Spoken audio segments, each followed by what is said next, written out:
The Alpha King thought his wife would always return. By morning her room was empty and so was her ring. There is a particular kind of man who never worries about the door closing behind someone he loves. He does not worry because he has never had to. The door always opens again. The person always comes back. And so the door, to him, is not a thing that closes. It is a thing that swings. A pendulum. A certainty. He built his whole life on that certainty, without ever once stopping to check whether the other person agreed. His name was Rayan. Rayan was 34 years old. He was tall the way men who never had to try for anything tend to be tall. Effortlessly, like the world had simply arranged itself around his height. He worked in his family's business, which was old enough and large enough that people in town still called it the firm, the way people say the firm when they mean something that has been there so long it has become part of the landscape. He wore good watches. He drove a clean car. He had opinions about restaurants and expressed them without being asked. He was not a cruel man. That is the thing that makes this story worth telling, and the thing that makes it hard. He was not cruel. He did not shout. He did not throw things. He never raised his hand. He never called her names. If you had asked anyone who knew him to describe him, they would have said things like solid, or dependable, or a man who knows what he wants, and all of those things would have been true. What they would not have said, because they did not know to say it, was this. He was a man who had never in his life been told no by anyone whose opinion he respected. His wife's name was Zara. She had married him 6 years before this story begins. She had been 26 at the time, which is an age where you still believe that certainty in a man is the same thing as safety. She had watched him across a room at a wedding, not their wedding, someone else's, and she had thought, without meaning to, that he looked like the kind of person things do not happen to. The kind of person who stands in a storm and does not get wet. She had mistaken that for strength. She was not stupid. That needs to be said right now, clearly, so there is no confusion later. Zara was not a stupid woman. She had a degree. She had a job she was good at, designing interiors for small businesses, the kind of work where someone hands you a broken room and you give them back something that feels like a place. She had friends. She had opinions. She read books with difficult sentences and liked them. But she was 26, and she was in love, and those two things together will make even the most intelligent person reach for the wrong map. They married on a Saturday in April. The day was warm but not hot. The flowers were white. Her mother cried. His father gave a speech about legacy. Zara stood in her dress and thought, for one small moment, that the speech was not really about her, that it was about the family, the name, the continuation of something that had started long before she existed. She folded that thought up small and put it somewhere she could not easily find it. That was the first thing she put away. In the first year, the marriage was what it was supposed to be. There were good dinners and long weekends and evenings where they sat together on the couch and watched television, and she felt the warmth of his shoulder through her shirt and thought, yes, this is the right thing. This is what it is supposed to feel like. He was attentive in that first year, the way men who have won something tend to be attentive. He brought her things, not flowers particularly, but specific things that showed he had listened. A book an author she liked had just put out. A particular brand of biscuit she had once mentioned missing from her hometown. Small offerings, evidence of attention. She loved him for those things. What she did not notice in that first year, because she was not yet looking, was that the attention was not really curiosity. It was more like cataloging. He was learning what she needed so he could provide it efficiently, not because the mystery of her interested him, but because providing things was how he understood love. He thought love was a series of correct inputs. You identified what a person needed, and you delivered it, and that was that. He never asked her what she wanted. There is a difference, and it took her years to find language for it. To have your needs anticipated is not the same as being asked what you dream about. To have your preferences remembered is not the same as being asked for your opinion on something that matters. He knew her coffee order. He did not know what she actually thought about his family, his choices, the way he ran his life and by extension hers. He never asked, because asking, for Rayan, implied uncertainty, and Rayan did not do uncertainty. By the second year, small patterns had calcified into structure. He paid the bills without discussing them. He booked their holidays without consulting her, then announced them with the confidence of someone presenting a gift. When she mentioned that she would have liked to be asked, he said, with complete sincerity, that he wanted to give her something to look forward to. He could not see that the thing she would have looked forward to was being part of the decision. She said it again, more directly. He nodded. He said he understood. He booked the next holiday the same way. She started visiting her sister more often. Her sister lived about 2 hours away, in a flat above a bakery that always smelled of warm bread. Zara would drive there after work sometimes and stay a night or two, and her sister would pour them both something to drink, and they would sit at the small kitchen table and talk. Not about Rayan specifically, not at first, about other things, about how certain rooms make you feel small, about what it means to live inside someone else's idea of a life. Rayan never worried when she went to her sister's. She always came back. That was the thing about being the kind of man who is never told no. You develop a gravity, without meaning to. People orbit around you and you come to mistake the orbit for devotion. You do not notice that the orbit is tightening, year by year, the way a knot tightens when you pull one end without checking the other. In the third year, something happened that changed the temperature of the marriage, without either of them being able to name exactly what it was. Her mother got sick. Nothing catastrophic. A surgery, a recovery, weeks of being careful. Zara took 2 weeks off work and drove to her parents' house and helped. She cooked. She sat with her mother in the evenings. She handled the appointment scheduling, the pharmacy runs, the gentle negotiation with her father who was frightened in the particular way men of his generation are frightened by illness, loudly and sideways, displacing the fear into opinions about the food. Rayan visited twice. Both times he stayed for one night. Both times he left with the energy of a man completing a task he had scheduled and was glad to be through with. She did not say anything about it, right then. There was too much else to carry. But she filed it, put it with the other folded-up things. When she came home after those 2 weeks, she was different in a way that she could not fully explain, and he could not fully see. She had been away from their house long enough to feel what it was like to live in a space that did not require her to organize herself around someone else. She had made decisions, small ones, about dinner, about schedules, about what her mother should wear to her follow-up appointment, without checking with anyone. She had been, for 2 weeks, entirely herself. Coming back felt like putting on a coat that no longer quite fit. She tried to talk to him about it, sat him down one evening when the dishes were done and the television was off and told him, as simply as she could, that she was feeling like there was not much room for her in their life, that she felt like a supporting character in a story that was mostly about him. He listened. He was good at looking like he was listening. Then he said, genuinely, that he had no idea where this was coming from, that he gave her everything, that the house was hers too, that she was being unfair. She said she wasn't trying to be unfair, she was trying to be honest. He said being honest and being unfair can be the same thing. She went to bed, he stayed up watching television, and when he came to bed she was already asleep, and he lay next to her and thought, briefly, that she was probably tired from the weeks at her mother's house, and that she would feel better in a few days. He was so certain of this that he was asleep within 10 minutes. She lay there with her eyes open for a long time after. The 4th year. The 5th. She is not a dramatic woman, Zara. She does not make scenes. She does not leave notes taped to mirrors or deliver speeches at the dinner table.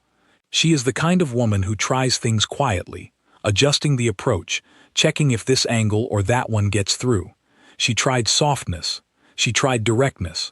She tried bringing it up in the car when there was nowhere to go and nothing to look at but the road.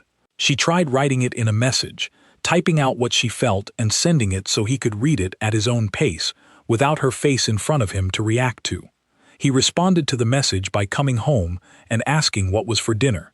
She is not a dramatic woman, but there are only so many ways a person can try to open a door before they start wondering if the door is actually there. She started sleeping in the guest room. He told people it was because of his snoring. She did not correct this. She let him have that story. It was easier than the truth. which was that she needed somewhere to sleep, where the air was entirely hers, where the blanket was pulled to her side without anyone noticing, where she could lie on her back with her arms out and her thoughts open and not feel like she was taking up space that belonged to someone else. In the guest room, she slept better than she had in years. She started painting again. She had done it in university. Nothing professional, just for herself, the way some people run or garden. She had stopped when she married, not because Rayan asked her to, but because there was no space for it, literally and otherwise. The flat they had started in was small. The house they moved into was large but organized around his tastes, and she had never, in 6 years, hung anything on a wall that she had not cleared with him first. In the guest room, she hung one of her own paintings. A small one, nothing impressive, just colors moving into each other, orange and gray and something between blue and green that she had mixed by accident and could not recreate. He walked past that room every day for 3 weeks before he noticed it. When he did, he said, "Oh, I didn't know you still did that." She said yes. He said great, and walked on. She stood in the doorway of the guest room looking at her painting for a while after that. It was around this time that she told her sister. They were sitting at the kitchen table above the bakery, bread smell rising through the floor as usual, and her sister poured them both something, and Zara said, very quietly, "I think I'm going to leave." Her sister did not look surprised, which was, in its own way, the most devastating response possible. "You already knew," Zara said. Her sister said, "I've known for about 2 years. I was waiting for you to know." That night Zara cried in a way she had not cried in a long time, not the polite, controlled kind that happens when something is merely sad, but the ugly structural kind, the kind that comes from realizing something you have been carrying without naming it finally has a name, and the name is enormous. Her sister sat with her, poured more, did not say anything particularly wise because there was nothing particularly wise to say. Zara drove home the next day. Rayan asked if she had a good time. She said yes. She began planning from that moment. Not dramatically, quietly the way she did everything. She made a list on her phone in the Notes app, buried under grocery lists and work ideas, so it looked like nothing from the outside. She started thinking about which things were hers. Not in the legal sense. That was a conversation for lawyers, and she had already made one phone call, very discreetly, to understand the shape of what leaving would look like. She meant in the emotional sense. Which of the objects in this house contain pieces of her, and which of them contain only the idea of what she was supposed to be? The answer, when she went through it room by room in her mind, was clarifying. She had her grandmother's old blanket, stored in a bag under the guest room bed because it was not the kind of thing that fit in the house's careful aesthetic. She had her books, stacked on shelves he had picked, in an order she had not arranged. She had her painting supplies, in a box in the wardrobe. Her mug, the wide ceramic one with the slightly uneven handle, bought at a market 3 years ago on a day trip she had taken alone when Rayan had a work event. He had never once touched that mug. He had never commented on it. It had always been hers. Those were the things she packed in the end. She hired movers. Not the full-service kind. She did not need that. She hired 2 men with a van for a Saturday morning 3 weeks in advance, told them it was a small move, gave them the address of the flat she had signed a lease on. The flat was 30 minutes away. Small. 1 window facing east.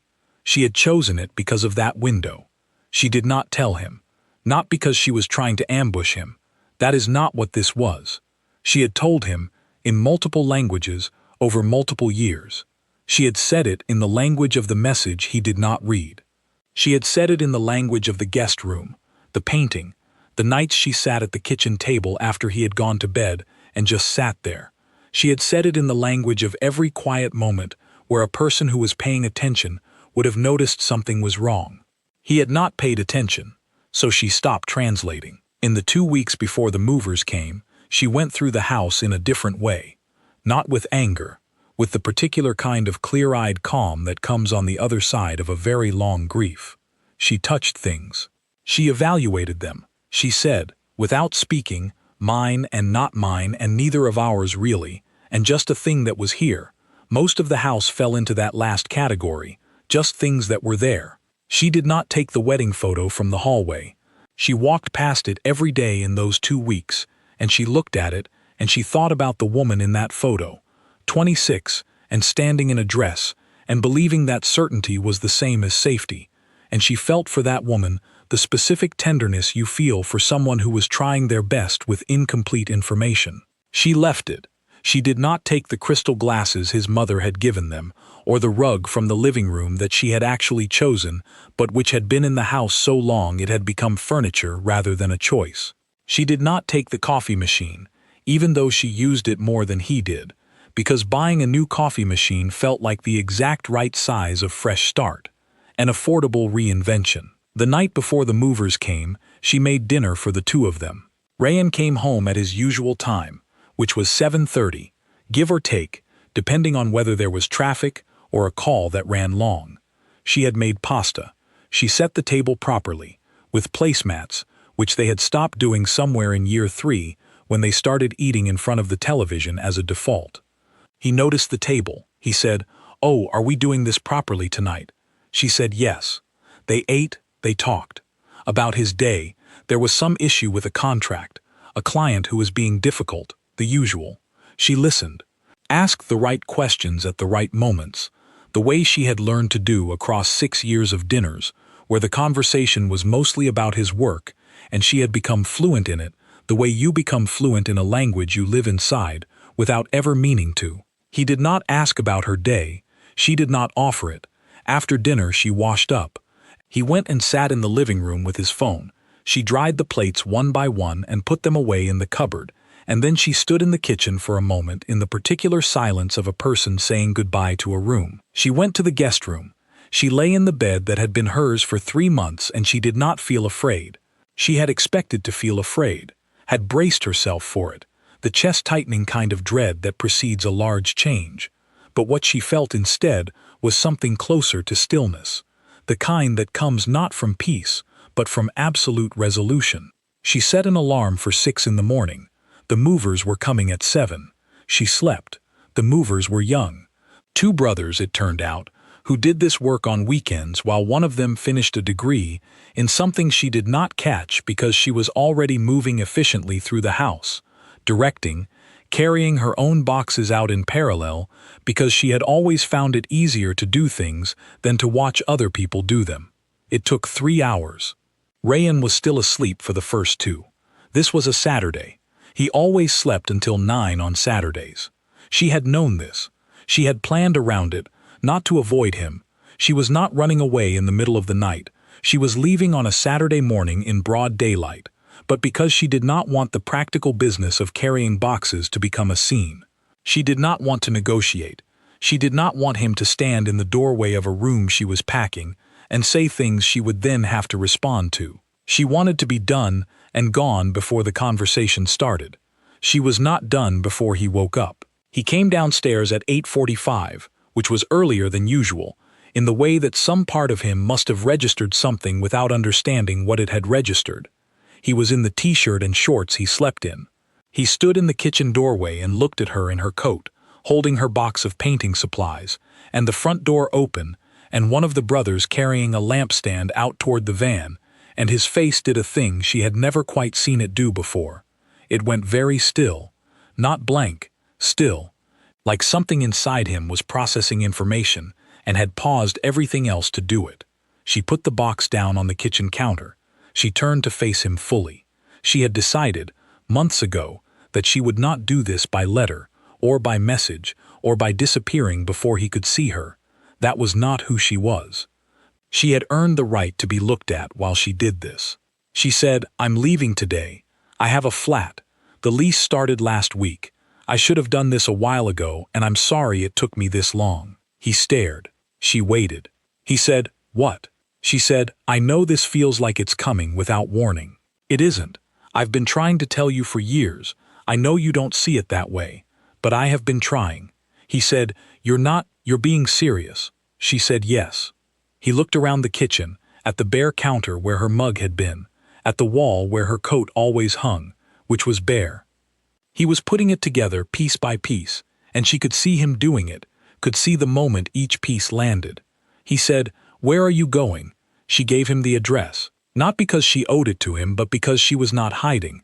She was leaving, which is a different thing entirely. He said, "We need to talk about this." She said, "We've needed to talk about things for 6 years. I don't think there's anything left for me to say that I haven't already said, and I don't think there's anything I'd say now that would land differently than it did before." He said, "This isn't fair." She picked up her box of painting supplies. She said, "I know it doesn't feel that way," and she walked out. She did not slam the door. There was no slam. The door closed behind her with the specific quiet click of something that has been open a long time and is now, finally, shut. She loaded the last box into the van. She drove her own car to the flat 30 minutes away, following the van with the brothers in it, and she did not cry on the way. She did not feel triumphant. She felt the way you feel after you have been holding your breath for a very long time, and you have finally let it out. Not relief exactly, more like, oh. So that is what breathing feels like. She had left the ring on his nightstand. She had done this the night before. After he had gone to sleep, she had slipped it off in the dark. She had always been a light enough sleeper that she could do things in the dark without waking anyone, and she had set it on the nightstand on his side of the bed. Not her side, his. She had thought about this for a while, actually. The placement. Leaving it on her own nightstand felt passive, like leaving it on a surface that belonged to her anyway, like she was just leaving something behind by accident. Leaving it on his side meant something. It was addressed to him. It said, "This is yours now. This was always yours. I was borrowing it." She had also made the bed in the guest room before she left. She could not explain this even to herself. Not entirely. She was not someone who made beds for the benefit of others' impressions. She was not performing neatness for Rayan's sake. She thought, later, sitting in her empty flat with the east-facing window bright with morning light, that she had made the bed because of all the things she was leaving behind. She did not want to leave disorder.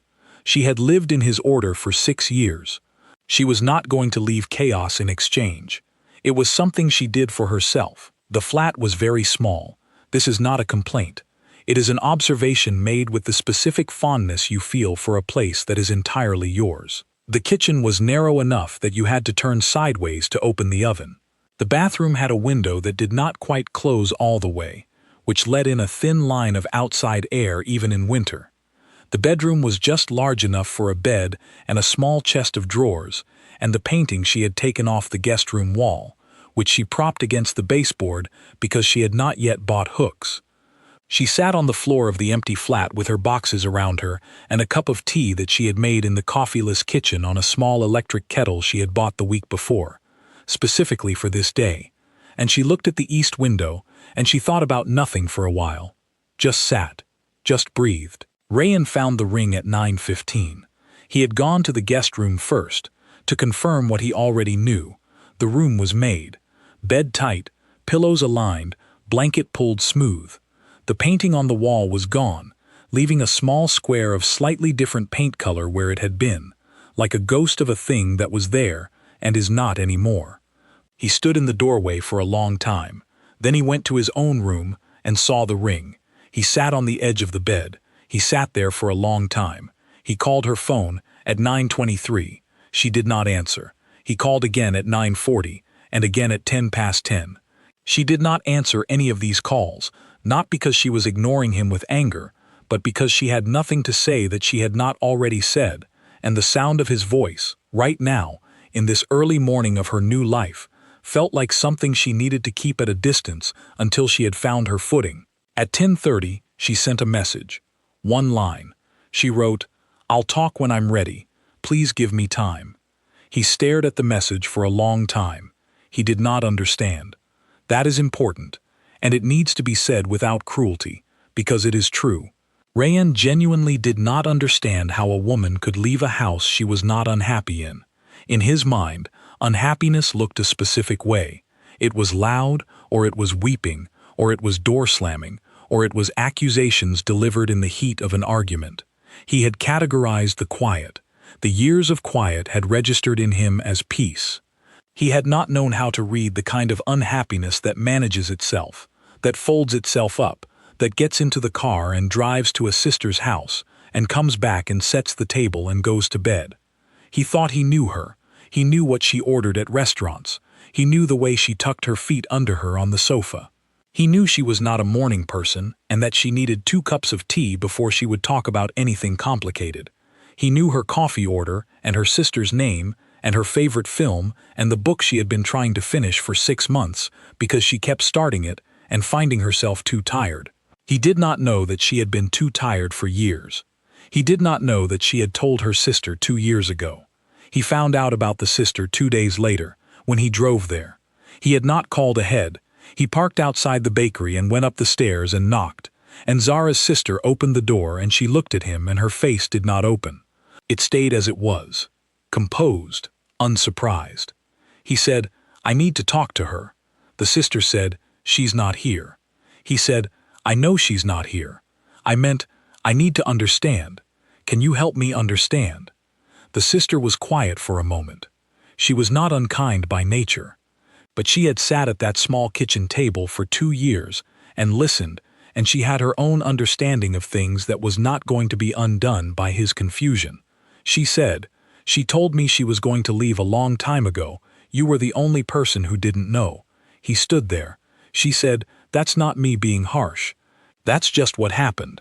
He drove home. He sat in his car in the driveway for 40 minutes. He sat there long enough that the neighbor's dog, who usually barked at his car, came to sniff at the window and then walked away again, because even the dog understood that this was not the moment. He sat with the information that the woman he had been certain of had been certain of something else entirely, for years, and had been telling people about it, and had been planning, and he had not known any of it. He sat with the way that felt, which was like finding out that a road you drive every day has a cliff you never noticed. He had been so certain of her. He had never thought to check. He called her that evening, at 7:30, which was the time he usually came home, and she answered. Her voice was the same. That was the first thing. She sounded like herself, calm, a little tired, but like herself. She was not shaking. She was not crying. She said hello, and he realized that he had expected something in her voice that would tell him this was provisional, that she was not sure, that the door was swinging again. Her voice was closed, not cold, just decided. He said, "I don't know what I did." She said, "I know." He said, "Tell me what I did." She said, "It's not about one thing. That's what I've been trying to explain for years. It's not about one thing I can point to. It's about what 6 years of a lot of small things feels like when they all land in the same place." He said, "I can change." "Tell me what to change." She said, "Rayan, you could not hear me when I was in the same house. I can't teach you to hear me from 30 minutes away." He was quiet. She said, "I'm not saying this to hurt you. I'm saying it because it's true." He said, "I loved you." She said, "I know you did. In your way." That last part, "in your way," sat between them on the phone line like something physical. He felt it. She had not said it with cruelty. She had said it with the specific, careful precision of a woman who has chosen every word she is going to say, and means all of them. "In your way," which is not the same as "in mine." He wanted to argue with this. He wanted to explain that his way was the right way, or at least a valid way, or at least a way he had not chosen to be difficult, but had been, in him, since before he knew what love even was. He wanted to say that he had been raised in a house where love was providing and protecting, and the man who did those things was not required to also do the other things. He wanted to say all of this. He did not. Not because he thought better of it, but because somewhere in the sitting in the car for 40 minutes he had started to wonder, very faintly and very unwillingly, whether wanting to explain himself to her was itself the problem. He said goodnight. She said goodnight. She hung up first. In the weeks that followed, Rayan did something he had never done before, which was nothing. He did not chase. He did not show up at her flat. He did not send messages every day or call her repeatedly. He went to work. He came home. He ate. He sat in the house, which had the particular quality of largeness that empty houses acquire when someone has left, not a change in the room's dimensions but in the air, which felt less occupied, more echoing. He walked past the guest room every day. The ghost square of paint where her painting had been was still there. He did not repaint over it. He called his best friend from university, a man named Imran who had known him for 15 years and had met Zara dozens of times. He called and said, "Zara left." Just like that. No drama. And Imran was quiet for a moment and then said, "I wondered when that would happen." Rayan said, "You knew?" Imran said, "I didn't know, but she always seemed like she was managing something." "You know when someone's managing something?" Rayan said he did not actually know that. Imran said, "Yeah, I figured." That was the conversation that cracked something open in him. Not broke, cracked, the way old concrete cracks in a frost. He started to understand, slowly, in the way that slow understandings go, not in a flash but in layers, each one uncomfortable and necessary, that he had spent 6 years looking at a woman who was managing something and had read the management as contentment. He had seen competence. He had called it peace. He had seen restraint. He had called it acceptance. He had seen her leaving in 100 small daily ways, and he had called it coming home. He was a man who had never been told no by anyone whose opinion he respected. That had not made him strong. It had made him a person who had never developed the muscle for hearing hard things. And Zara, who was not cruel and not dramatic and not a person who made scenes, had tried to tell him in every language she had, and every time she had said it, it had landed in him like a word in a foreign tongue. He could hear the sound but not the meaning. She had left because translating for him was work she was no longer willing to do.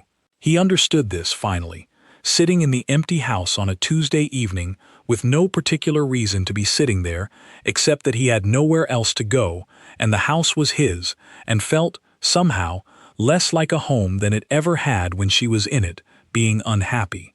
He thought about the made bed in the guest room. He had not been able to stop thinking about the made bed, actually. It kept returning to him. She had packed her things, had arranged movers, had walked out of a 6-year marriage in the space of a Saturday morning, and before she left she had pulled the covers smooth and straightened the pillows. The bed was made. It was the bed of a person who was done but not careless, who was leaving but not destroying. It was such a her thing to do, and he had known her well enough to know that, to know the made bed was her, and he had not known her well enough to see the leaving coming. That was the thing he kept arriving at. That was the thing that would not leave. He knew what she ordered at restaurants. He did not know she was going. He knew her coffee order. He did not know she was drowning. He knew the name of the book she could not finish. He had not thought to ask why she kept starting it and falling asleep on page 40, which would have told him that she was going to bed tired every night. Not the body tired that comes from doing things, but the other tired, the one that comes from being someone you are not quite sure is really you. He had lived with her for 6 years and known her like furniture, and she had needed to be known like a person.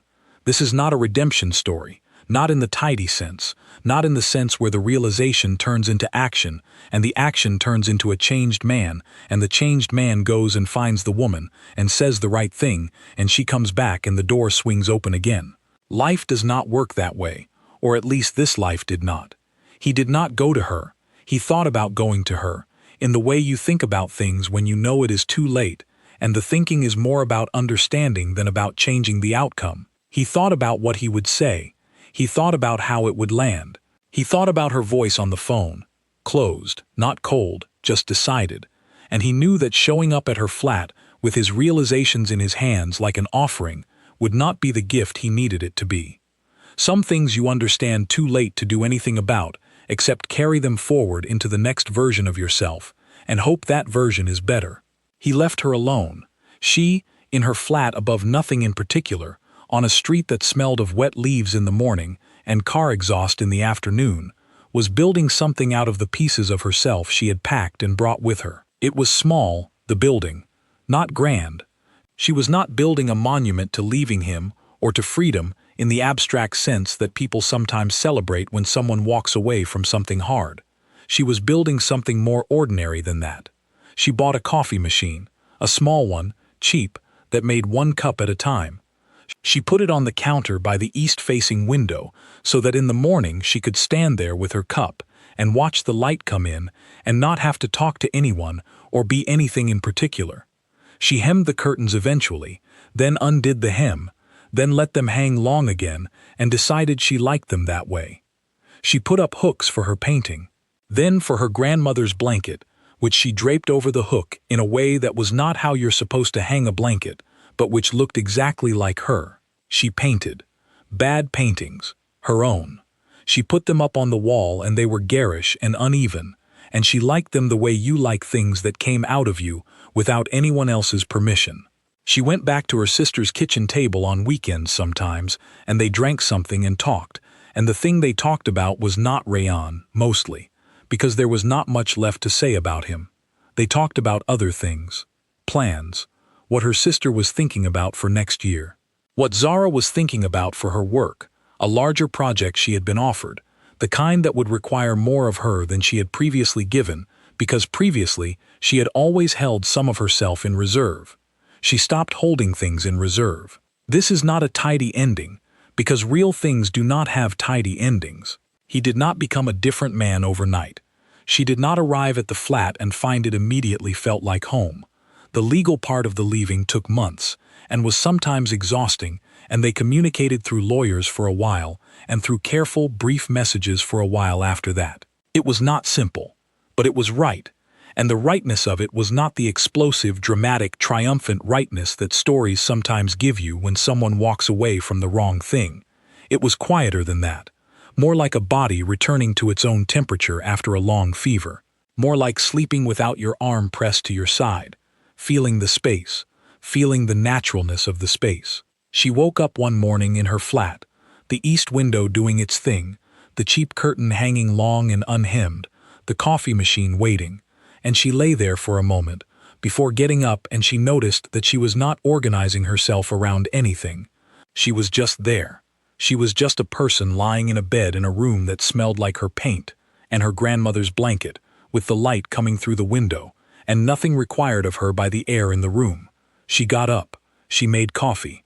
She sat by the window, and she did not think about him particularly. She thought about the project.